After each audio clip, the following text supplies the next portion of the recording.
क्या इंसान बंदरों से बने हैं?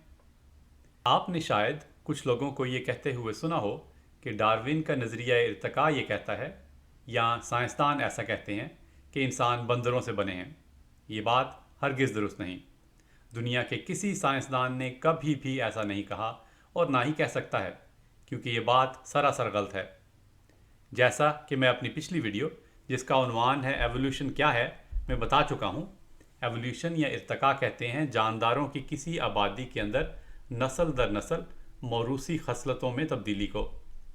एक नस्ल से दूसरी नस्ल तक शक्ल सूरत और आदात व अतवार की खसलतें मुंतकिल होती हैं डीएनए के ज़रिए से। तमाम जानदारों के जिस्म के हर खुलिये के मरकज़े में डीएनए मौजूद होता है। डीएनए एक कंप्यूटर प्रोग्राम की तरह का मालूमात का ज़ख़ीरा है जो हर खुलिये को बताता है कि वो किस जानदार के कौन से उज़्व का हिस्सा बनेगा। बच्चे का डीएनए बनाने के लिए कुछ हिस्सा माँ और कुछ हिस्सा बाप के डीएनए से कॉपी किया जाता है, लेकिन डीएनए की कॉपी बनाने वाले अवामिल से कभी कभार गलती हो जाती है। इस तरह की इत्तफाकी गलतियाँ, जिन्हें रैंडम म्यूटेशंस कहा जाता है, बच्चों में कुछ ऐसी खसलियात की पैदाइश का मूजिब बनती हैं जो ना उनकी माँ में पाई जाती हैं और ना ही उनके बाप में।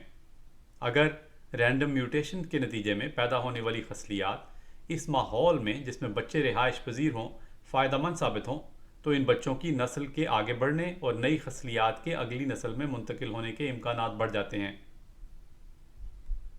वक्त के गुजरने और इन जानदारों के इर्द गिर्द के माहौल के बदलने के साथ साथ जब बहुत सारे इत्तफाकी तगय्युरात या रैंडम म्यूटेशंस इकट्ठे हो जाएं, तो तब्दील शुदा जानदार गैर तब्दील शुदा जानदारों से आदात व अतवार और शक्ल व सूरत में इतने मुख्तलिफ हो जाते हैं कि वो आपस में जिनसी ताल्लुक़ भी कायम नहीं रख सकते।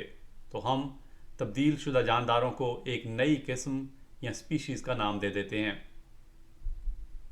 आज से 15 से 40 हज़ार साल कबल एशिया और यूरोप के बर्फ़ानी इलाकों के रहने वाले इंसानों के कुछ कबाइल ने कुछ भेड़ियों को, जो ग्रे वुल्फ के नाम से जाने जाते हैं, अपने देहात में पालतू जानवरों के तौर पर पालने का सिलसिला शुरू किया। इंसानों की तरह जानवर भी अपनी शक्ल सूरत और आदात व अतवार में एक दूसरे से मुख्तलिफ होते हैं।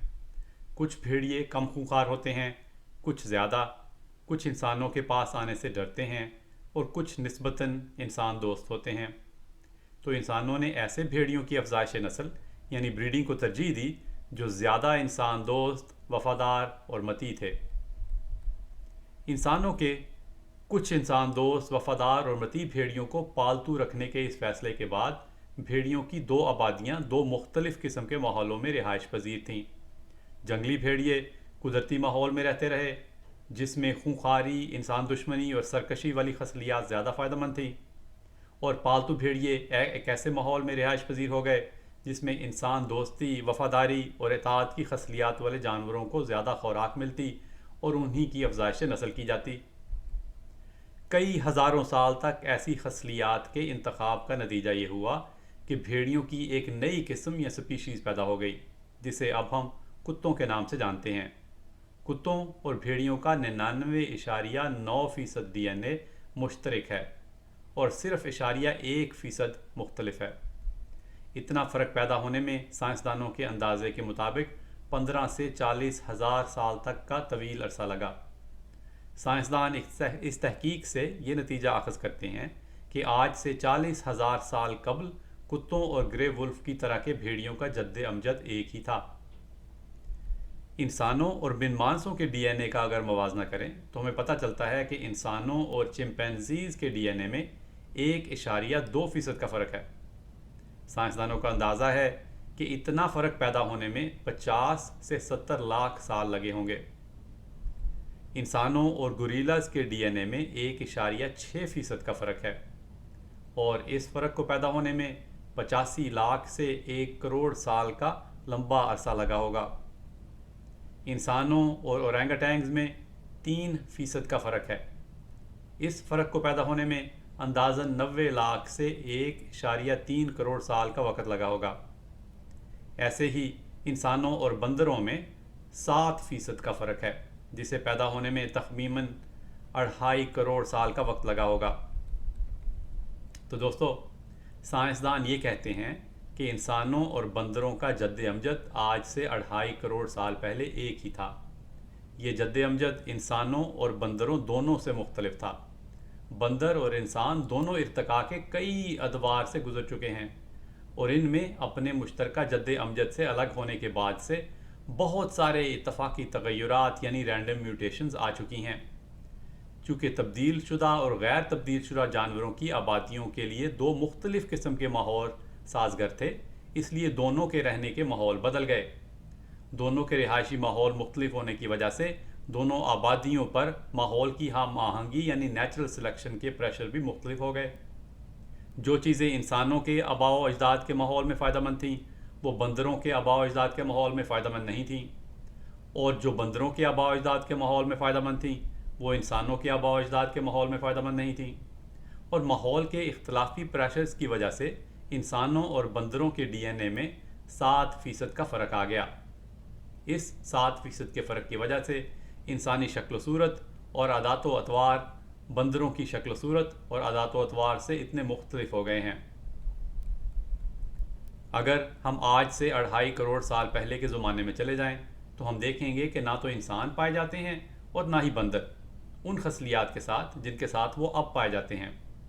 اس کے بجائے ایک اور ہی جانور پایا جاتا ہے جو انسانوں اور بندروں کا جد امجد تھا۔ جانوروں کی وہ قسم یا اسپیشیز اب دنیا میں کہیں نہیں پائی جاتی، وہ اب ناپید یا ایکسٹنکٹ ہو چکی ہے۔